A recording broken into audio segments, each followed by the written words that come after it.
гостях у нас программы чрезвычайный полномочный посол Французской Республики в Кыргызстане, господин Микаэл Ру. Здравствуйте. Здравствуйте. Переводчик, да? Помощник посла Артем Малоназаров. Здравствуйте. Добрый день. Автор и ведущий программы Дюня Любертю, эксперт по международным делам Эдиль Асмаветов. Тогда давайте перейдем к первому вопросу непосредственно. Вот. Кто такой Макрон, Эммануэль Макрон? Почему он победил? С какой программой он был избран? И спостало ли избрание Макрона сюрпризом? Écoutez, d'abord, je voudrais vous remercier de votre invitation. Ну, прежде всего, позвольте поблагодарить вас за приглашение. Donc, qui est Emmanuel Macron? C'est d'abord notre nouveau président de la République depuis le 14 mai dernier. Ну, кто такой господин Эммануэль Макрон? Это прежде всего наш новый президент республики с 14 мая. Qui est une personnalité un peu hors norme dans l'histoire des présidents de la République française. Президент новый, и вот, скажем так, как человек, и вообще вот по нормам Французской Республики, да, это действительно человек в этом плане отличающийся от предыдущих. D'abord, tout le monde, toute la presse le dit, il est très jeune. Ну, прежде всего, как и пресса об этом говорит немало, это довольно-таки молодой политик. Il est né en 1977, donc à 39 ans, il est devenu président de la République. Родился он в 1977 году, то есть вот уже в 39 лет он стал президентом. Il représente en cela une nouvelle génération d'hommes politiques. И представляет вот новое поколение молодых политиков. Il n'est pas le seul, il y a eu Matteo Renzi en Italie, il y a M. Trudeau en Canada, il y a d'autres jeunes politiques de cet âge. Ну, в этом возрасте он не единственный политик знаменитый, есть также представители в Италии, в Канаде, например, господин Трюдо, в Италии господин Энзи. То есть, в общем, есть такая вот генерация новых политиков. Un deuxième point, en France, Emmanuel Macron est un provincial, je le dis parce que moi-même je viens de province, ça me paraît important. Также хотел сказать, во-вторых, что он, во-первых, он молод, во-вторых, то, что он из провинции, я, в общем-то, сам оттуда. Il est né à Amiens, dans le nord-ouest de la France. Он родился в небольшом городе Амьен, на северо-западе Франции. De parents médecins. Родители врачи. Je me permettrai de dire que c'est un produit de la bonne éducation française, privée et publique. Также хотелось бы добавить, что это вот, ну, своего рода продукт, в кавычках, что ли, да, хорошего французского образования, частного и государственного. Il a commencé ses études dans un collège privé, un collège jésuite. Он получил, прежде всего, свое образование в иезуитском колледже. Il a poursuivi dans les meilleures écoles publiques françaises. И дальше продолжил в лучших образовательных учреждениях Франции. Le lycée Henri IV à Paris, qui est très connu. Например, это лицей Анри IV в Париже, который очень знаменит. Il a fait ce qu'on appelle Sciences Po Paris, et puis l'école nationale d'administration, qui est la plus grande école qui forme les dirigeants en France. Дальше это был знаменитый Sciences Po, так называемый в Париже, то есть то есть университет политических исследований, известная школа. А дальше уже была довольно-таки очень, ну, можно сказать, действительно очень известная высшая школа администрирования в Париже, во Франции. Et vous voyez qu'en 1994, par exemple, il a été lauréat du concours général de français. Le concours général de français, c'est un concours que passent tous les meilleurs élèves et qui sélectionne un peu le meilleur élève de l'année qui a eu lieu chaque année en France. И в 1994 году, как, в общем-то, каждый год проходит общий конкурс по выявлению лучших учащихся. И вот именно господин Макрон в 1994 году заслужил это звание как лучшего учащегося года. То есть всей Франции, да? Да. Voilà. On le dit aussi littéraire, parce qu'il a une passion pour la littérature qu'il ne cache pas. Также про него можно сказать, что он гуманитарий, потому что он закончил гуманитарный университет, о чем он, в общем-то, и говорит сам. Littéraire. Ну, то есть, скорее всего, скажем так, то, что относится к литературе ближе. Il a fait des études de philosophie, il a une maîtrise sur Machiavel, par exemple, un doctorat d'études appliquées sur Hegel. Также он прошел обучение в области философии, например, это что касается области исследований Макиавелли, докторантура. Il est aussi scientifique, hein, il a un bac scientifique, mention très bien, donc le meilleur bac scientifique français. А за плечами у него также и, скажем так, бакалавриат в научной сфере, то есть так называемая классификация S, с отметкой «очень хорошо». Ensuite, il a fait une carrière, je ne vais pas rentrer dans les détails, mais une carrière très très rapide, en commençant après l'École nationale d'administration, qui l'a conduit à être secrétaire général adjoint de l'Élysée en 2012, après la victoire de François Hollande. Дальше у него была карьера. Если так вкратце сказать, то она была довольно-таки красивая и быстрая, да, то есть начиная вот со школы администрирования, знаменитой высшей школы Франции, он стал заместителем генерального секретаря после победы господина Франсуа Олланда в Елисейском дворце. Donc c'est quelqu'un qui connaît la machine de l'Élysée, qui sait comment elle fonctionne. То есть это один из тех, кто прекрасно знает, как работает этот вот большущий механизм в Елисейском дворце. Il a été ministre de l'économie en 2014. И в 2014 году он был министром экономики. Voilà. Et puis donc pour le caractère, donc il m'appartient pas en tant qu'ambassadeur de juger du caractère du président. Enfin, ce qui ressort de toutes les analyses et les portraits qui ont été faits dans la presse après ces élections, c'est quand même beaucoup de confiance en soi, de courage et d'audace, surtout en politique. Ну, чтобы какую-то дать ему характеристику, да, конечно, может быть, как посол Франции я мог бы это сделать, но я думаю, не секрет то, о чем говорилось ранее, и в прессе много об этом говорилось. Человек сам по себе очень уверенный, верящий в то, что он говорит, в то, что делает, человек храбрый и с отвагой. Puisque en un an, il a quitté son poste de ministre de l'économie, il a fondé son parti et il a présenté sa candidature aux élections présidentielles, tout ça en 2016. Вот отважность и храбрость, да, в чем это вообще проявляется? Всего лишь за 1 год. Что он сделал? Он покинул пост министра экономики, он собрал свою команду, да, то есть свою партию, молодую партию, и представил свою кандидатуру на президентских выборах в 2016 году. Voilà. Peut-être pour répondre à votre troisième question qui était en quoi ça constituait une surprise. Да, то есть вот отвечая на ваш вот третий вопрос, да, в чем же был этот самый сюрприз, да, вот на выборах. Parce que je parle d'audace, effectivement, c'était totalement inhabituel.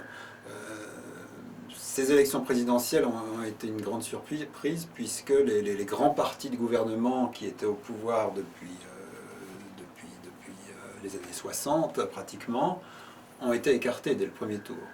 В чем вообще сюрприз? Прежде всего в том, что вот именно на этих выборах для всех было сюрпризом то, что уже на первом туре, после первого тура, те самые вот большие партии, которые были представлены еще в 60-х годах во Франции, они уже были, скажем так, за бортом, они уже проиграли после первого тура.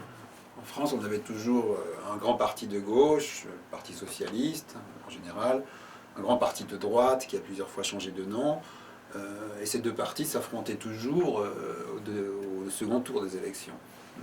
Да, это вот, конечно же, партия левых, например, левоцентристы во Франции, а партия правых, социалисты, партия правых, которые часто меняли свое название, но они всегда на выборах противостояли друг другу, то есть это не было каких-то других изменений. Именно они были вот таким друг для друга противостоянием на выборах президентских.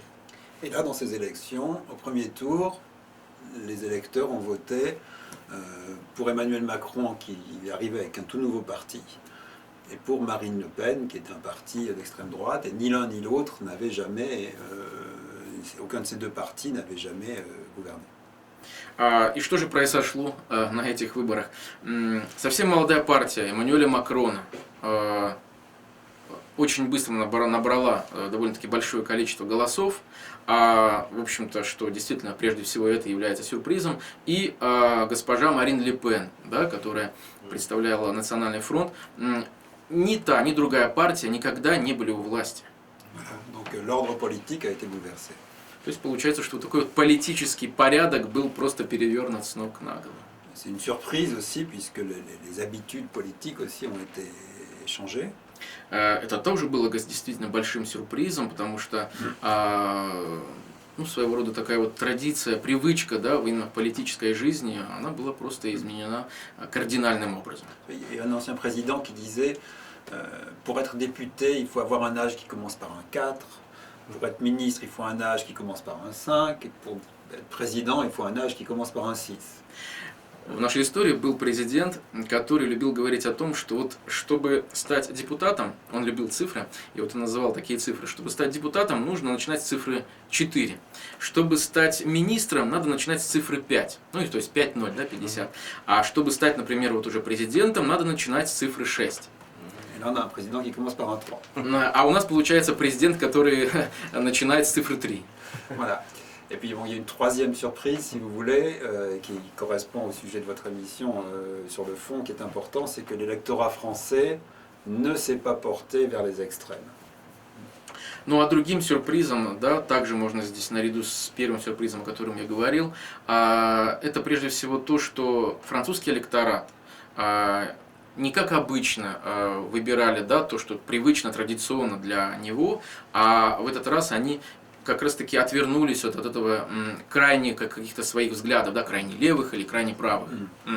En France, il y a un corps électoral de 40 millions de personnes à peu près.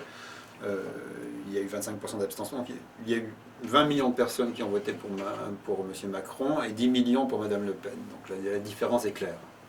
Ну, то есть, вот во Франции, да, получается, на сегодня можно сказать, что 40 миллионов такого действующего электората, да, полноценного, которые голосовали. А если говорить про количественный состав, то есть здесь у Макрона было 20 миллионов проголосовавших, у госпожи Ле Пен 10 миллионов. То есть разница видна, конечно.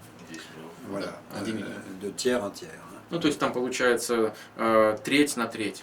Alors qu'on disait le nationalisme est en train de gagner partout en Europe, il va se répandre dans toute l'Europe et changer la face du monde. Eh bien non, ça ne s'est pas produit. И ведь как раз в то время заявлялось, что довольно-таки широко и было распространено мнение, что вот национализм, да, начинает подниматься не только во Франции, это вообще говорилось про всю Европу, что вот, скорее всего, он-то и победит, националисты будут у власти. На самом деле, как мы видим, далеко не так. Voilà, donc on avait parlé d'un jeu de domino après le Brexit par exemple en Angleterre, après l'élection de Donald Trump en Amérique. On avait pensé que le protectionnisme, le repli allait gagner, alors que c'est pas du tout ce qui s'est produit. И можно говорить про такую своего рода игру в домино, да, как раз то, что произошло после Брексита, да, когда вот то, что в Великобритании мы видим тоже такой вот парадоксальный момент, а то, что произошло после избрания господина Трампа в США, говорилось про то, что вот будет такой вот рост протекционизма, когда будут закрываться границы, все будет происходить, развиваться внутри стран. Но мы видим в реальности, что на самом деле вещи, которые происходят, они совсем не так, как это было раньше задумано. C'est une demi-surprise aussi, parce que bon, je vais y revenir quand je vais parler du programme, mais aussi la surprise, c'est que c'était pratiquement le seul candidat qui avait un discours européen très positif. Для меня это тоже было, вот, все эти сюрпризы, которые я перечислил, они для меня лично были тоже сюрпризами. Но я об этом еще поговорю, когда затрону его программу. Вообще, конечно, в чем исключительность в этот раз? То, что во время своего выступления, одного из первых выступлений, господин Макрон, его речь, она была, во-первых, позитивной и направлена именно на Европу, для европейцев. Je me souviens, nous avions une émission, une interview avant les élections. Vous essayiez de me faire parler des candidats. Да, ну вот давайте вспомним вкратце вот ту нашу прошлую передачу, когда мы говорили тоже, это была передача еще до выборов, и вы меня пытались вывести на разговор о кандидатах на президентских выборах. То, что я, конечно, не мог тогда этого сделать по определенным причинам. J'avais bien indiqué ce sondage qui était que les Français étaient majoritairement pro-européens, aux 2 tiers. И вот сейчас я уже могу констатировать тот факт, что... dit à l'époque. Oui, pardon. И, то есть тогда я еще говорил, что согласно опросам предварительным, вот французский электорат будет, скорее всего, проевропейским в результате. Et effectivement, on a retrouvé ce chiffre des 2 tiers, 1 tiers qui correspond à la masse des Français qui restent en faveur du projet européen. И в результате что мы видим? Что действительно вот эти 2/3 из общей массы, да, то есть большая часть на самом деле, они проевропейские. То есть те, которые проголосовали, они за Европу. Voilà. Et l'autre sur ça, c'était les surprises de l'élection présidentielle. Et on a eu aussi la surprise des élections législatives. Что касается, опять, если возвращаться к сюрпризам, то есть это мы говорили про президентские выборы, но были также сюрпризы ведь и во время парламентских выборов. Parce qu'on a eu les élections présidentielles au mois de mai, et on a eu des élections pour notre Parlement, pour notre Assemblée au mois de juin. Президентские выборы состоялись в мае месяце, а парламентские имели место вот в июне в Национальной ассамблее. Et le parti de Emmanuel Macron, qui s'appelle En Marche, Партия Эммануэля Макрона, называемая «Вперед», en français c'est amusant, puisque En Marche, ça fait EM, qui correspond à Emmanuel Macron. здесь уже игра слов. Вот по-французски «Вперед», название его партии, оно начинается на 2 буквы. Значит, «В» – это буква «Э», то есть «Е», или «Э», например, а второе слово «марш» начинается на букву «М». И здесь вот как бы мы можем сравнить, что инициалы нового президента также начало Эммануэль Макрон, то есть как бы получается. самой Да. природой, да, было предопределено. C'est-à-dire, c'était déjà Судьбой, да? prévu par C'est son parti. Alors, il s'applique, le parti a changé de nom pour les législatives, il s'est appelé La République En Marche. C'était pour changer pour les législatives. Législatives, oui. Да, ну то есть можно сказать, да, что это было вот так вот заложено изначально, но для парламентских выборов все-таки было предусмотрено изменение названия партии, то есть по-французски «République en marche», то есть получается «Республика вперед». Voilà. Et donc le fait est que ce parti a emporté la majorité absolue au Parlement. И в результате мы можем констатировать тот факт, что большинство этой партии, они заняли места в парламенте сегодня. Enfin non, que ce parti a pris la majorité des places au Parlement. Voilà. C'est ça. То есть получается большинство, как да, вот, уточнил сейчас Donc, господин 306 посол, députés sur 577, avec 306. un tout nouveau parti dans le paysage politique français. 306 депутатов из 676, это вот как раз его партийцы, однопартийцы в Национальной ассамблее, в парламенте. Donc voilà pour les surprises. Это то, что касается вот сюрпризов, да. Votre deuxième question était Ваш второй вопрос касался quel est le... Программа «Почему победил» какой или Макрон и его программа. D'accord, voilà. Pourquoi a-t-il gagné hein? Oui, donc, Почему он выиграл? Да. euh, С какой программой был избран? Quel programme il a été élu? d'accord, d'accord. Alors pourquoi a-t-il gagné? Bon. Почему он, C'est pas значит, vraiment de победил, dire en tant почему он выиграл? qu'ambassadeur, mais en tant qu'observateur, et pour parler librement. То есть здесь я могу говорить уже скорее даже не столько d'abord как dit посол, qu'il a но eu- как наблюдатель, чтобы говорить свободно. Je dirais d'abord qu'il a eu beaucoup de chance, Ну, прежде всего, надо сказать, что ему повезло, parce que les 2 grands partis qui d'habitude s'affrontent au second tour ont organisé des primaires pour choisir leurs candidats. Почему? Потому что, вот как я говорил, 2 большие партии, да, основные, они устроили праймерис, так называемые, да, чтобы определить кандидатов. Et ces primaires, chacun a choisi un candidat qui était un peu, pas extrême, mais qui avait des idées très radicales dans son parti. И кандидаты, в результате, которые были избраны этими 2 сторонами, ну, нельзя сказать, что они были крайне, там, может быть, настроенными, да, на определенные какие-то свои программы, но они все-таки были слишком кардинальными в своих взглядах. La gauche a choisi le candidat qui était le plus à gauche. То есть левоцентристы, они выбрали своего кандидата, который в результате оказался слишком крайне левым. Et la droite a choisi un candidat qui avait un programme qui était très, très libéral, qui était le plus à droite pratiquement. А правые выбрали в результате кандидата, программа которого выглядела слишком, ну, очень такой либеральной, да, то есть крайне правой. Et tout ça a ouvert un grand espace politique.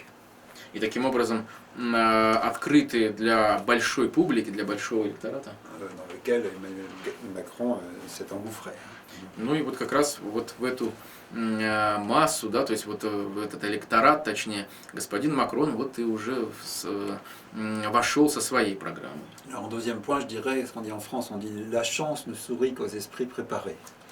И здесь уместно процитировать такую вот французскую пословицу, что удача улыбается подготовленным умам. Et Emmanuel Macron avait bien senti, bien préparé ce que voulait l'électorat, bien analysé la crise européenne actuelle. И как раз Эммануэль Макрон, что он сделал? Он удачно, успешно, у него получилось почувствовать, уловить то, что хотел его электорат, и он замечательно, у него получилось проанализировать кризис на тот момент, который был на тот момент в Европе, во Франции. Et le troisième point, et ça c'est un peu un avis personnel, pourquoi a-t-il gagné? Je pense qu'il a gagné parce qu'il avait un discours positif et optimiste. Ну и в-третьих, вот может быть это будет личное мнение мое, почему он победил, потому что большое значение имело его выступление, оно было очень позитивным и оптимистичным. L'idée était de redonner confiance aux Français. Идеей, прежде всего, его выступления, его презентации было заново вселить доверие французам. De redonner confiance dans l'Europe. И, естественно, заново, можно сказать, ну не то что заново, может быть, реанимировать то доверие, да, которое было, может быть, когда-то утеряно у всех европейцев. Redonner confiance dans le monde. И, безусловно, придать уверенность и вселить доверие, да и вообще у всего мира, не только у европейцев. Et après des années quand même de crise où il y avait beaucoup de marasme ambiant, de dépression ambiante, les gens ont envie d'en sortir et ont apprécié ce discours. И вообще можно говорить о том, что да, вот кроме кризиса, вообще ему удалось убедить людей, да, в то время, когда вот понемножку вот эта вот такая вот глобальная депрессия охватывала людей, да, какой-то упадок, отсутствие надежды, ему удалось восстановить надежду, да, возродить надежду у людей, у электората. Pour son programme, je vais vous dire rapidement quels étaient les principaux points qu'il a présentés, mais sans rentrer dans le détail, puisque bon, je ne veux pas ennuyer les auditeurs. Le premier, c'était d'abord la sécurité. Значит, ну что касается его программы, конечно, можно много говорить, но мне не хотелось бы сейчас докучать нашим дорогим радиослушателям, телезрителям, а хотелось бы просто вкратце назвать основные пункты. Но прежде всего, первый пункт – это безопасность. Internationale et à l'intérieur. Как международная, так и внутренняя. Deuxième point, l'éducation. Второй пункт – это C'est образование. quelqu'un qui a beaucoup travaillé sur la recherche, sur l'innovation, donc l'éducation était un point très important de la campagne. Почему? Потому что человек, сам господин Эммануэль Макрон, как человек, он очень много уделил времени в своей биографии образованию, да, инновациям, и в этой своей программе он уделил этому тоже много внимания. Ensuite, il y avait deux points qui vont ensemble, qui sont le changement de la réforme du travail et la réforme de l'économie en général, le renouveau économique. В своей программе он также, можно сказать, это вот два пункта в одном. Это реформа по предоставлению рабочих мест трудящимся, а также реформа экономическая, то есть обновление экономики. Ce point est très important, puisqu'à côté de la sécurité, une des principales préoccupations des Français en Europe est le travail. Почему это очень важно, да, этот пункт, идущий после безопасности, потому что как раз именно это занимало большую часть умов во Франции, да, то есть две проблемы, то есть это как раз безопасность и рабочие места, то есть работа, да, или безработица, наоборот. Et on dit que les idées, elles ne sont pas encore passées, hein, ça va être le travail du gouvernement de le faire, donc je ne veux pas parler trop en avance de ce qui va être fait. Mais les références sont un peu ce qu'on appelle la flex-sécurité qui existe dans le nord de l'Europe, au Danemark, dans les pays scandinaves. Сейчас, конечно, может быть, пока еще рано говорить о том, что будет сделано правительством. Это вот большая работа, которая будет проводиться по вот этим пунктам. Но уже сейчас можно сказать, что идея, она заложена в понятии таком, как гибкая безопасность. То есть, может быть, то, что мы уже можем видеть на севере Европы, в таких европейских странах, как, может быть, Дания и ряд других стран. Норвегия, да? C'est cela. C'est un système où il est plus facile pour les entreprises d'embaucher ou de débaucher les gens. Et en contrepartie, il y a plus de sécurité pour les travailleurs en termes de chômage, de formation et puis de possibilité de retrouver un travail. Да, как раз вопрос касаемый предприятий, каких-то учреждений, частных каких-то организаций, которые имеют на сегодня в этих странах и в других странах, будут иметь возможность более гибко проводить, например, рекрутирование новых, значит, трудящихся, каких-то сотрудников своих, или наоборот увольнять кого-то, да, то есть будут какие-то условия более такие благоприятные для обеих сторон. С другой стороны, для людей, для рабочих мест, те, кто работают уже, у них, например, будет больше условий, благоприятных условий для, например, поиска работы или, например, для прохождения какой-то переквалификации. Voilà. Et, un cinquième point du programme était le renouveau démocratique. C'est très important pour les Français aussi. Пятым пунктом в его программе это была перезагрузка, так может быть, сказать, демократии, то есть обновление демократии. Renouveler les élus. То есть обновить состав депутатов, Changer peut-être le nombre d'élus. возможно, даже поменять количество депутатов, изменить. En France, on a par exemple 577 députés. En Amérique, il y en a 435. То есть во Франции, например, 560 с лишним депутатов, например, в Америке их 400 с лишним. 435, если быть точным. Pour 300 millions d'habitants. Это, ну, представьте, да, то есть такое количество, пропорция по отношению к 300 миллионам Состав жителей. населения, масштаб экономический США и Франции, да? C'est-à-dire c'est de l'envergure américaine. Oui, mais enfin, il y a beaucoup, la France, c'est 66 millions d'habitants, l'Amérique, c'est 300. Да, ну то есть получается во Франции 66 миллионов жителей, в США 300. Et les Millions. sénateurs, pareil, hein, il y a 100 sénateurs aux États-Unis, on en a 348 en France. По сенаторам также, да, можно видеть разницу. Если сенаторов в США 100 человек, то во Франции их 360. Bon. Pour le moment, c'est des propositions de campagne, on verra ce que ça donne. Ну, то есть на данный момент пока это вот такие предложения, а там уже посмотрим, что это, как это будет выглядеть в Mais реальности. il y a déjà eu des changements, hein, parce que cette élection législative en France est extraordinaire, puisqu'on a 75% des députés qui sont des nouveaux députés maintenant. Но можно на сегодня также сказать о том, что уже произошли такие интересные изменения, вот как раз после парламентских выборов, потому что сегодня мы уже имеем 75% новых депутатов, новоизбранных. Это очень большая цифра, да? Ça s'est jamais arrivé dans Это l'histoire de la обновление République. элиты произошло. Никогда не было такого еще в истории Франции. Très grand changement. Это очень большое изменение. Et aussi, le nombre de femmes, on a 224 femmes maintenant, c'est-à-dire 40% 38,8-40% de femmes à l'Assemblée. И что касается гендерного равенства, то есть сегодня у нас получается 38,8% женщин, то есть 200 с лишним женщин. Voilà. Это очень огромная цифра, наверное, в мире больше всех, наверное, да? Если C'est vraiment un chiffre qui est très grand, peut-être On est passé parmi les autres on est passé pays. je crois qu'on était à 20, je sais plus le chiffre avant, mais je crois qu'on était de l'ordre de 24, on est passé à 40. Donc ça fait des années qu'on parle de changer, de faire la parité, tout ça, et puis voilà, ça a été fait d'un coup. Сейчас трудно мне назвать цифру, которая была раньше, но это было примерно 20%, да, и вот за эти годы, посмотрите, да, уже как мы, получается, подошли к цифре 40. C'est-à-dire, c'est vraiment un sursaut, c'est un... C'est un grand changement. Et le nouveau Большое gouvernement изменение. qui a été présenté le 21 juin compte 30 ministres, 15 hommes, 15 femmes. А новое правительство, которое было образовано 21 июня, состав, получается, он здесь прям вот идеальный паритет. 15 мужчин, 15 женщин. То есть 50 на 50, да? Это Это новый тренд, да, уже в Европе? Voilà, voilà. Donc, ce dont on parle depuis des années est déjà fait. То есть то, о чем мы говорили довольно вот в течение многих лет, наконец-то мы пришли к этому. Voilà. Et puis, donc il y a un sixième point du programme qui était l'international sur lequel je reviendrai après. Ну, шестой пункт, он касается немножко темы международной, об этом я чуть позже скажу. Donc voilà, on peut dire pourquoi il a gagné. Bon, maintenant, le programme va être lundi, le président a réuni le congrès, va présenter sa feuille de route. Ensuite, le Premier ministre présentera son programme du gouvernement et ensuite les réformes vont venir. Mais avec la majorité au Parlement, le président a les mains libres pour réformer.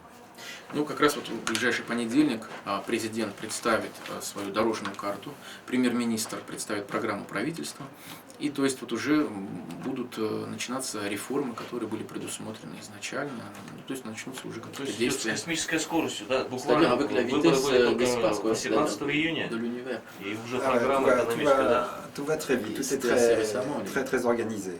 Да, то есть получается, в общем, все вот идет вот так вот, как это было предусмотрено, очень организованно. Vous avez parlé de la photo du président tout à l'heure. On voit une horloge derrière le président sur la photo officielle qui a été présentée hier, je crois. Вот как раз еще до сегодняшней передачи вы говорили, что вот вы видели новую фотографию господина Макрона, да, если вы заметили, там также изображены часы настенные. Это вот его официальная фотография будет с этих пор. А, часы это показывает время, которое на реформу, да? L'horloge, c'est-à-dire c'est un symbole de réforme. Il y a beaucoup de symboles sur cette affiche. Вообще на этой вот фотографии очень много символов такого рода. Vous voyez, il y avait... Je vais prendre un petit peu de temps, mais... Мне очень она понравилась, она такая живая, позитивная, такая, современная, да, как бы лидер современного 21 века. Comme leader de 21e siècle. C'est intéressant parce que les anciens photos de présidents, soit ils étaient dans la bibliothèque, soit ils étaient dehors. Jacques Chirac ou François Hollande ont fait des photos dehors, les autres étaient dans des intérieurs. Вообще эта фотография, она отличается от предыдущих фотографий других предыдущих президентов, потому что обычно это была классическая фотография, сделанная либо вот в библиотеках, либо, может быть, где-то вот вне помещения, может быть, на улице. Et là, il est à l'intérieur, mais la fenêtre est ouverte, donc on a un peu les deux. А вот здесь, вот с нашим новым президентом, здесь получается, как бы он совместил оба таких классических момента. Он вроде как находится и в помещении, но на фоне открытого окна. On voit le drapeau français, le drapeau européen, qui l'un et l'autre sont très importants, et le président qui est au milieu. И на фотографии видны два флага. Флаг Франции, флаг Европейского Союза, то есть то, что также символично для его программы. Ну это тоже невербальные сигналы гражданам Европы, да? C'est un signe pour l'Europe. Да, это знак для Европы. Vous en parlez. Et si vous regardez aussi la photographie, regardez, il y a des livres qui sont posés, donc ça c'est le côté littéraire du président, de Pléiade, il y a je crois que c'est le rouge et le noir, et puis les nourritures terrestres d'André Gide qui sont sur la table. А также на этой фотографии можно увидеть несколько книг, которые находятся на столе, то есть тоже, да, символ того, что вот он... У него за плечами образование определенное, он любит читать. Я думаю, даже там можно заметить книгу «Красное и черное», да, знаменитое произведение, есть Стендаля, естественно. Et les nourritures terrestres de André Gide. А также, то есть, получается, книга автора господина Рижида, то есть ее можно перевести как «Земная еда», что ли. De l'autre côté, c'est les mémoires de guerre de Charles de Gaulle. А с другой стороны представлено произведение Шарля де Голля, les mémoires de guerre. Мемуары войны, военные мемуары. Un livre formidable, c'est un des meilleurs livres que j'ai jamais lu. Потрясающая книга, одна из тех книг, которые я обожаю. Я никогда таких не читал книг. То есть это как бы идет историческая память, да? Будущее, современность. Такой сильный символизм, да, получается? Для будущего. Il y en a d'autres des symboles. Regardez la photo. On voit un coq aussi. C'est le coq, c'est la France. Так и есть, действительно, но если посмотреть внимательно, там можно увидеть также еще и петуха. Мы знаем, что петух – это символ Франции. Vous savez que l'Élysée, il y a l'entrée habituelle, officielle, mais derrière, sur les Champs-Élysées, il y a une grille qu'on appelle la grille du coq, qui est une autre entrée à l'arrière de l'Élysée. Там можно заметить классический вход на фотографии в Елисейский дворец. La photographie, je dis simplement qu'elle existe. Ah oui, mais sur la photo, il y a quand même... Il y a un petit coq, simplement. Ну то есть на самом деле, вот господин посол хотел сказать, что существует классический вход, существует другой вход в Елисейский дворец, где есть забор, скажем так, ограда с петушком. И вот на фотографии мы видим как раз вот такого петуха. То есть, как на примере одной фотографии можно раскрыть всю программу, цели, задачи, историческое будущее, да? Какое будет Европа, Франция. On vit dans un monde de réalité et de symboles aussi. Спасибо. Да, то есть мы живем вот в мире реальности и символов, можно сказать. Regardez encore, vous verrez que sur la table, il y a 2 téléphones portables du président. Еще деталь такая, на фотографии можно увидеть 2 сотовых телефона президента. Le coq se reflète sur un des portables. А петух, он как раз отражается в одном из сотовых телефонов. Voilà, je ne sais pas si c'est fait exprès, mais ça, c'est la République numérique. Я не знаю, сделано ли это специально или нет, но это также, можно сказать, является частью такого явления, как цифровая республика. То, о чем можно будет поговорить. Это можно сказать, что это программа Тазаком, но по-французски. То есть уже единение есть, глобализация процесса. Именно так. Спасибо. Я думаю, и телеслушатели, и радиослушатели внимательно посмотрят эту фотографию. Я завтра еще раз ее помещу в социальных сетях, чтобы еще раз посмотреть, но уже люди будут более внимательно смотреть. И спасибо вам за столь такое открытое и пояснение по поводу фотографий. Тогда такой вопрос. С какой программой Макрон идет для развития Европы? Pour le développement de l'Europe, quelle est son programme? Oui, alors le programme, et ce qui a permis, je l'ai dit, de gagner à Emmanuel Macron, est très basé sur l'Europe. Да, то есть программа его, которая вот помогла ему действительно прийти к такому, чтобы стать президентом, она, конечно же, ориентирована, очень довольно-таки сильно ориентирована на Европу, на развитие Европы. Ça vient de convictions personnelles qu'il a, ça vient aussi d'une analyse de la situation de l'Europe. То есть это, конечно же, возникает из убеждения, его собственных убеждений, его собственных выводов, а также из анализов, которые касаются вообще развития Европы.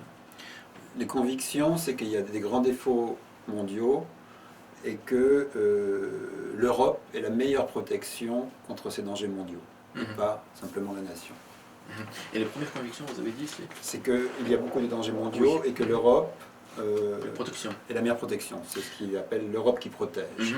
То есть то, что вот из этих постулатов можно выявить следующий момент, что существуют глобальные угрозы человечества, а Европа, она могла бы быть и может быть защитой от этих глобальных угроз. Deuxièmement, c'est que l'Europe a une responsabilité particulière parce que la démocratie est née en Europe historiquement, dans la Grèce antique, et puis ensuite la démocratie moderne à partir de la Renaissance. Во-вторых, у Европы сложилась своего рода такая обязательство, такое вот обязательство. Почему? Потому что, прежде всего, демократия, ведь она родилась именно в Европе, да, то есть вот издревле принято считать, что демократия, место рождения это Европа, и поэтому в этом плане по развитию дальнейшему, конечно, у нее есть свои обязательства. Et en Europe, c'est un pays, enfin c'est la conviction du président et celle de beaucoup de Français, une majorité de Français, c'est que c'est une zone où il fait bon vivre, où on a une alliance entre trois choses. On a la démocratie, on a de très fortes libertés individuelles qui sont importantes et protégées, et on a aussi un souci de justice sociale. Et les trois sont très équilibrés. И вот одним из принципов, которых придерживается не только наш президент, но и большая часть европейцев, это то, что Европе удавалось и удается на сегодня объединять в себе три таких основных момента. Прежде всего то, что в Европе есть, она родилась в Европе, простите, демократия родилась в Европе, это одно. То, что, это первый пункт. Во-вторых, это свобода, индивидуальная свобода. И в-третьих, то, что есть социальная справедливость. И вот удается объединять и поддерживать все эти три момента, очень крайне важных моментов. Il y a d'autres grandes démocraties dans le monde. Les États-Unis sont une très grande démocratie, installée d'ailleurs avant la démocratie française, à la fin du XVIIIe siècle. Mais dans l'esprit des gens, le principe de liberté est très fort et le principe de justice sociale est moins fort, par exemple. Можно говорить, конечно же, также и про демократию, которая существует сегодня в Америке. Может быть, даже можно было сказать, сделать оговорку с тем, что она родилась, возможно, даже раньше, чем, может быть, во Франции. Но отличие в том, что там, например, первые два пункта, демократия, да, безусловно, она существует, но свобода, социальная свобода, индивидуальная свобода, она менее... La liberté est un principe très très important. Безусловно, свобода это очень важно. Mais la justice sociale l'est moins. Но социальная справедливость, она менее крепка, менее, скажем, она подвержена, скажем так, более каким-то таким нюансам. Donc il y a cet équilibre en Europe. Et le troisième point de conviction, c'est que l'Europe a une espèce un devoir de défendre ce modèle face aux modèles alternatifs ou aux autres modèles qu'on propose de démocratie dirigée ou de régime autoritaire. И следующим пунктом можно сказать о том, что процитировать и перечислить такие вот образцы, которые или модели ведения, да, политических каких-то явлений, это то, что всегда в Европе вот эти ценности, они сохранены, продолжают традиционно сохраняться, несмотря на то, что могут какие-то навязываться другие политические вещи, например, это, например, авторитаризм, да, или какие-то другие явления. Démocratie в Европе, она остается в этом плане неприкосновенной. Donc ça, c'est les convictions. Ensuite, l'analyse que le président avait présentée dès janvier hein, lors d'une conférence à Berlin, et que les 15 dernières années, l'Europe a fait face à des très grandes crises qui ont complètement changé l'environnement de l'Europe. И вот также то, что господин Макрон еще с января месяца с Берлинской конференции заявлял о том, что за последние 15 лет, да, то есть вот эти вот ряд кризисных моментов, которые были в Европе, да, пережив их, что произошло в результате, да, то есть какие-то, естественно, произошли изменения. Donc d'abord une crise sécuritaire. Безусловно, это кризис в области безопасности. Parce que le monde n'est pas devenu un monde sans histoire, comme disait Fukuyama après la chute de l'Union soviétique. Il y a eu des crises qui existent, il y a des guerres qui sont aux portes de l'Europe autour. Il y en a eu en Libye, il y en a en Syrie. Il y a une situation complexe en Ukraine, et tout ça est aux frontières autour de l'Europe. Да, то есть получается, когда мы говорим про кризисы, безусловно, это прежде всего кризисы, которые происходили, может быть, не обязательно в самой Европе, но вокруг Европы, непосредственно, да, можно сказать, у границ. Это за эти 15 лет, можно перечислить здесь кризисы, которые связаны с конфликтами в Ливии, с конфликтами в Сирии, это конфликты на Украине, то есть вот то, что действительно так или иначе касалось все эти годы европейских стран, Евросоюз. Et en plus de cela, le terrorisme. И ко всему этому же, конечно же, терроризм. Qui laisse tout le monde un peu. Qui étonne par sa violence et puis par sa radicalité, et par la culture de mort qu'il apporte, qui échappe un peu au schéma rationnel que nous avons. Терроризм, который по своей сути, естественно, шокирует своей жестокостью, своим радикализмом, своей вот этой вот фатальностью, да, который, безусловно, приводит к каким-то изменениям. Deuxièmement, l'autre phénomène, ce sont les crises migratoires. Ну и во-вторых, следующий феномен – это кризис миграционный. Ces grandes migrations qui arrivent. Et un poète sénégalais, Léopold Sédar Senghor, mais francophone. Значит, вот хотелось бы упомянуть здесь афроамериканского, но он все-таки франкофон, сам господин Сенгор, поэт. Il disait, la mer ne peut pas arrêter la mer. Он говорил так, что море не может остановить другое море. Il y a une mer de réfugiés qui arrivent, et la mer Méditerranée ne va pas suffire à les arrêter. То есть море тех самых мигрантов, которые пытаются попасть в Европу, да, оно не может быть остановлено Средиземным морем, которое находится также у берегов Европейского Союза. Troisièmement, une crise économique. Ну и в-третьих, конечно же, экономический. Une économie qui a frappé la croissance partout en Europe et dont on commence seulement à sortir. Это экономический кризис, который с 2008 года обосновался, можно сказать, в странах Европы, и вот сейчас мы только начинаем постепенно из него выходить.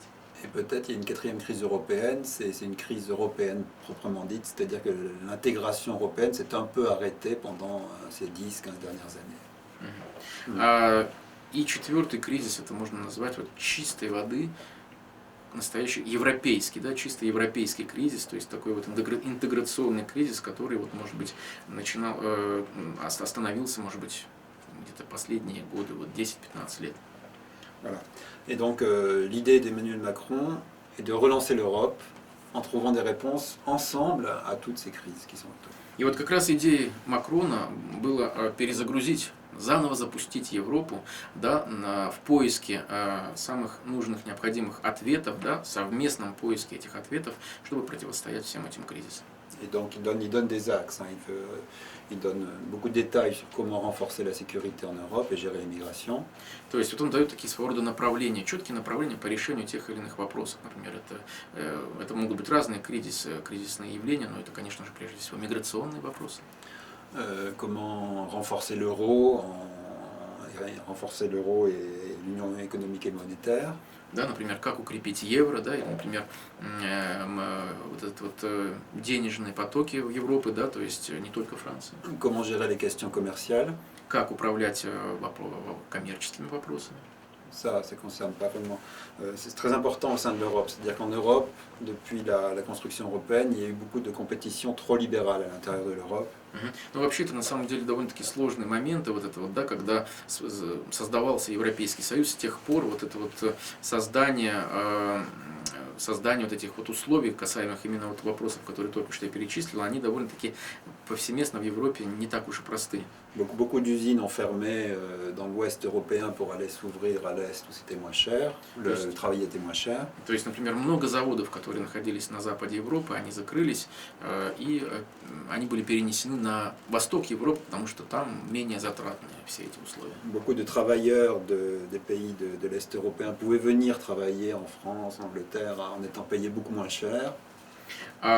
Много трудящихся, да, работников с Восточной Европы, естественно, переезжали на запад Европы, там, где они могут найти более благоприятные условия. Et c'est ça qui a conduit au Brexit. И, в общем-то, именно это все это привело к явлению Brexit.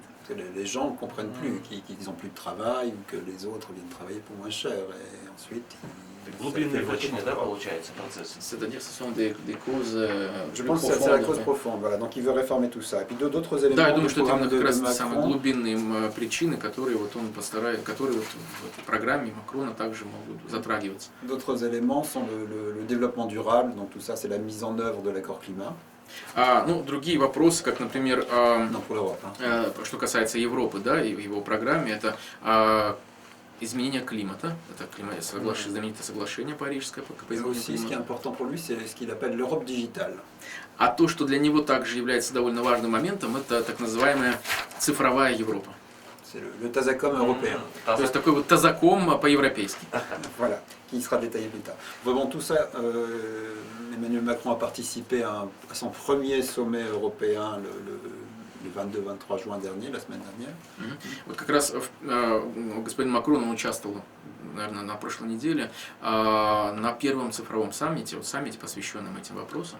Mais ce qui est important, c'est que cette élection et puis ce discours, en même temps, a créé un sursaut, un coup de jeune, une nouvelle jeunesse, une nouvelle ambition pour l'Europe. Вот что также интересно с избранием Макрона, то, что здесь произошел такой вот не просто какое-то вот кардинальное изменение, но это своего рода скачок, да, то есть показатель такой вот появление на сцене представителя нового поколения, не только для Франции, но и для Европы. Новые амбиции, новое поколение. Dans le Молодое sondage, поколение. l'image de l'Europe remonte un peu partout. Pas dans Et- tous les pays, mais dans beaucoup de pays. Pardon, Remonte un peu partout, dans beaucoup de pays d'Europe. qu'est-ce que- L'image de l'Europe. И, да, то есть получается, согласно исследованиям, согласно опросам, вот эта вот картинка, да, имидж Европы, он по всему миру, теперь с тех пор начинает уже подниматься, то есть, да, ну, скажем так, улучшаться. Спасибо.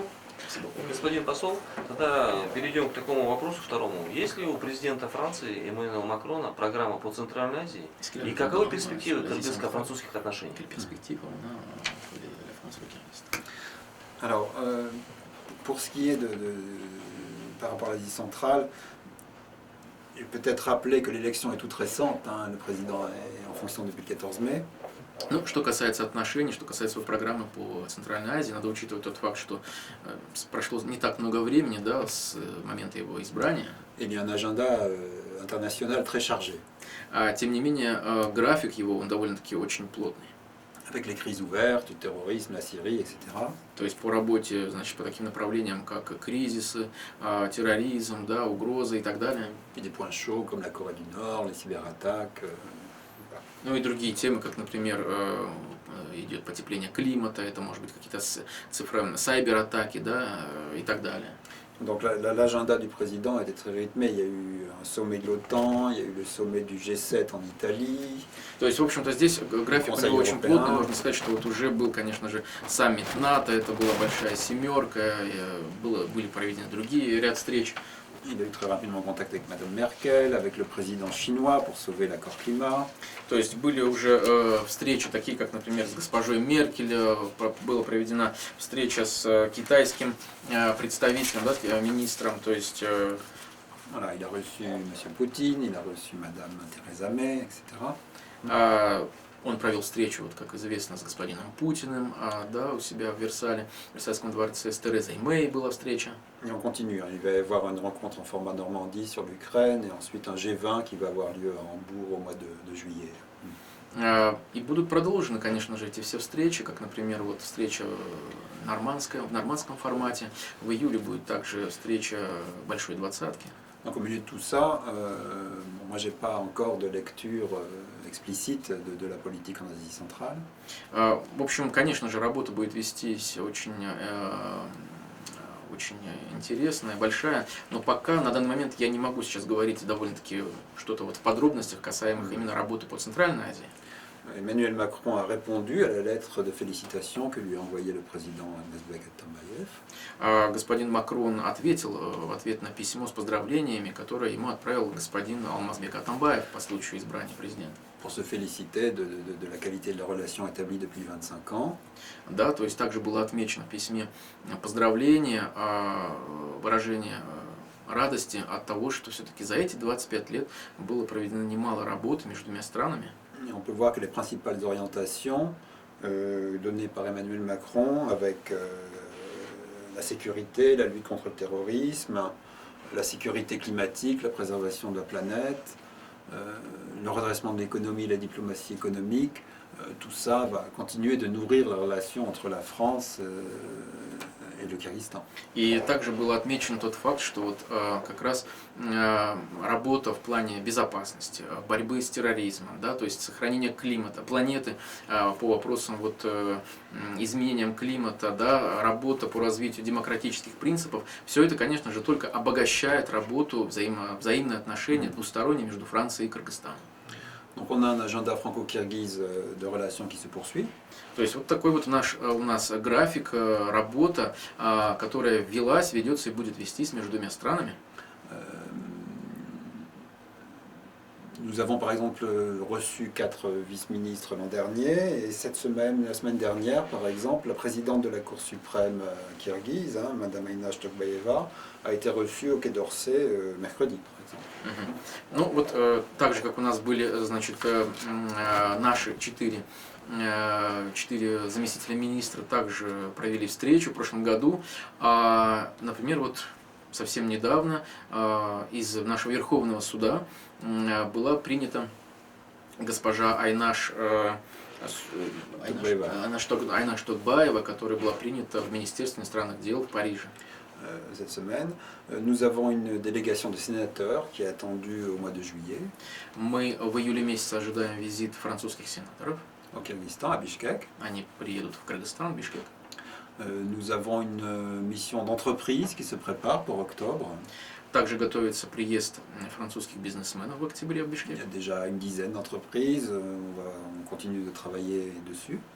То есть вот уже 10 представителей французских компаний, да, имеют место быть здесь, и мы будем работать над тем, чтобы расширять, увеличивать это количество. Nous avons aussi des consultations diplomatiques bilatérales sur tous les sujets qui devront prendre place au Kyrgyzstan à la fin de l'année. La dernière a eu lieu à Paris en avril 2016. И наши консультации двусторонние по сотрудничеству, конечно же, также будут продолжены. Вот, например, в конце этого года, да, мы планируем. А последний раз эта встреча была по консультациям двусторонним проведена в апреле прошлого года. Voilà, donc tout ça pour notre agenda bilatéral. Pour les visites, on a, comme vous le savez, les élections présidentielles au Kyrgyzstan le 15 octobre prochain. Donc les visites vont prendre place autour de cette élection. Ну, а что, вот такой вот у нас график работы. Что касается разного рода посещений, то есть это вот, конечно же, последний раз они имели место в прошлом году, в конце прошлого года, но они касались, конечно, вот именно выборов, да, как известно. Pardon, je disais que pour les visites, ce qui concerne les visites, le calendrier des visites en général. Oui, да, то есть это то, что касается именно календаря, графика визитов, посещений. Voilà. Donc on a une année où tout change en France et où les choses vont changer au Kyrgyzstan et ensuite on va reprendre un calendrier de visites de haut niveau. То есть здесь хотел бы сказать то, что вот последние вот эти вот все явления, посещения, они были связаны, проходили вот за последние месяцы, когда состоялись выборы в конце года в Кыргызстане, да, и вот сейчас в этом году прошли выборы во Франции. То есть это вот были такие вот рода отношения, так или иначе связанные с этими выборами. А так, конечно, теперь вот мы будем продолжать увеличивать, развивать наши отношения и увеличивать количество визитов. Et tout ça sans compter l'agenda européen qui est important aussi. Легенда, да. Européen. Да. Européen entre l'Europe et le Kyrgyzstan. Да, и, конечно же, надо говорить также про график, вообще общий график работы, то есть Европа и Кыргызстан. Il y a un nouvel accord de partenariat qui est en cours de discussion. То есть сейчас вот как раз на стадии обсуждений идет новое партнерское соглашение Entre l'Europe et le Kyrgyzstan. между Европой и Кыргызстаном. Le principe en a été discuté, a été accordé lors de la visite du président Atambayev à Bruxelles au début de cette année. Принципы этого соглашения были обсуждены во время визита господина Атамбаева в Брюсселе в этом году. Et la France soutient 2 fois ce nouvel accord. Elle soutient le principe de nouvel accord et elle souhaite que cet accord soit aussi riche que possible. И Франция здесь, получается, дважды поддерживает это соглашение. То есть она поддерживает прежде всего принципы, во-первых. Во-вторых, она поддерживает расширение, скажем, да, даже от этого соглашения, что... Je ne peux pas rentrer dans les détails puisque c'est en cours de discussion. Я не могу сейчас вдаваться в детали, потому что сейчас еще идет стадия обсуждений. Et si je peux dire un dernier mot sur la relation bilatérale, moi il me semble que le projet Tazacom kirghize est infiniment intéressant. Вот буквально хотел сказать также несколько слов о Тазаком, потому что вот это вот такое явление, как Тазаком в Кыргызстане, оно является очень интересным. Et que la France est prête à tous les échanges d'expériences sur le sujet. И Франция, она готова вот к любым таким вот экспериментам, да, вот в этой области. L'administration en ligne, il y a un vieux rêve en France. Администрация онлайн – это вот такая вот старая мечта во Франции. Vous savez que dans les années 80, on avait quelque chose qui s'appelait le Minitel en France. Знаете, во Франции в 80-х годах было такое вот явление, как под названием Minitel.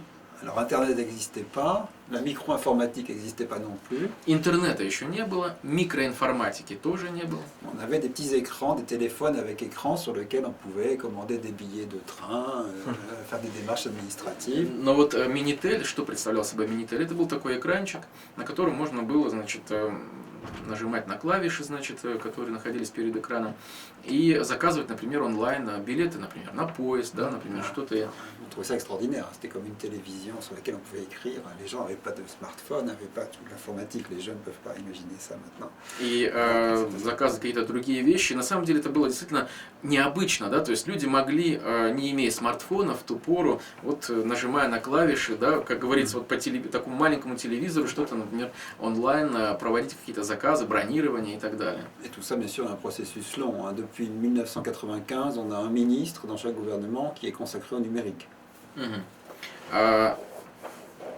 И вот с 1995 года у нас в правительстве есть, в каждом новом правительстве есть министр, который отвечает за цифровые вопросы.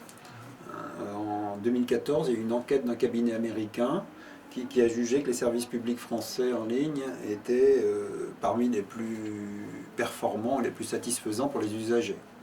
И вот в 2014 году американские специалисты проводили исследования, и они выявили тот факт, что цифровое правительство, которое тогда уже было запущено во Франции, оно действительно одно из самых таких вот очень удобных, эффективных, да, и правильно разработанных для пользователей.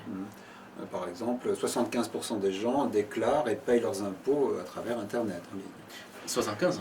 Например, вот 75% жителей Франции, они декларируют их доходы, как раз используя вот цифровые возможности. То есть онлайн. Это реальность, да?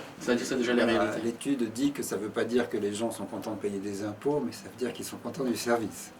Но вот американское исследование говорит о том, что люди, нельзя сказать, что люди прям вот счастливы оплачивать налоги, декларировать свои налоги, но они, скорее всего, счастливы, или, ну, просто можно сказать, что довольно им нравится сама система, как это Вот делается. очень удобно, да? C'est cela. Et je voudrais un dernier point, simplement rappeler qu'en décembre 2015, un projet de loi sur la République numérique a été présenté. Но хотелось бы сказать, что также вот в декабре прошлого года, En décembre 2015. в декабре 2015 года был, значит, подписан закон о цифровой республике Après une consultation nationale, после национальных консультаций. et tout ça a été présenté par le ministre de l'économie, de l'industrie du numérique. И все это было потом представлено министром Non, c'était экономики. présenté par le ministre. Oui. Это было представлено министром промышленности, министром Le индустрии, ministre de l'économie, министром экономики, министром промышленности и цифровых технологий, qui s'appelait Emmanuel Macron. которого как раз в ту пору звали Эммануэль Макрон. Voilà. История, да, такая? Столица Листва. Voilà. Спасибо большое вам. Merci beaucoup. Уважаемые теле- и радиослушатели, на этом передача «Дюйна Дюбюту» завершилась. Мы говорили о Франции, о будущем Европе и говорили о кыргызско-французских отношениях. Гостем в программе был чрезвычайный полномочный посол Французской Республики в Кыргызстане, господин Микаэл Ру. Большое вам спасибо за столь интересные, откровенные ответы. Я думаю, граждане Кыргызстана очень многое почерпнули для себя. Спасибо вам, до свидания. Отдаем без меня.